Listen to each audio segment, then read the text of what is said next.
செங்கல்பட்டு மாவட்டம் மதுராந்தகம் அருகே ஏரியில் பிடித்த மீனை வாயில் கவ்விக்கொண்டு மீன் பிடித்த போது மீன் தொண்டையில் சிக்கி இளைஞர் உயிரிழந்த சம்பவம் பெரும் சோகத்தை ஏற்படுத்தியுள்ளது. கூடுதல் விவரங்களை செய்தியாளர் இளங்கோவிடம் கேட்கலாம். இளங்கோ, இந்த சம்பவம் எப்படி நடைபெற்றது? விரிவான விவரங்கள் என்ன? நிச்சயமாக ஏரியில் பிடித்த மீனை வாயில் கவ்விக்கொண்டு மீண்டும் மீன் பிடித்த போது வாயில் கவ்விக்கொண்டிருந்த தொண்டையில் சிக்கிக் கொண்டதால் பரிதாபமாக உயிரிழந்த இளைஞன்.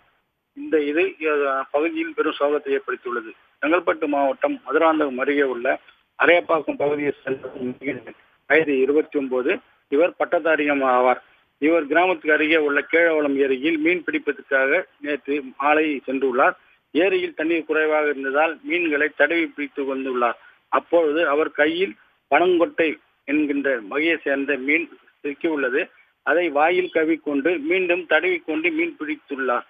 எதிர்பாராத விதமாக வாயில் கவ்விக்கொண்டிருந்த மீன் தொண்டைக்குள் சிக்கியது.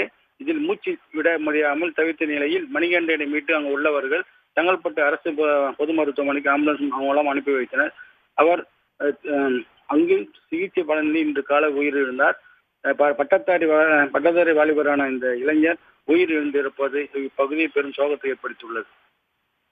விவரங்களுக்கு நன்றி இளங்கோ. உடனுக்குடன் செய்திகளை தெரிந்து கொள்ள சன் நியூஸ் பெல் ஐகானை கிளிக் பண்ணுங்க.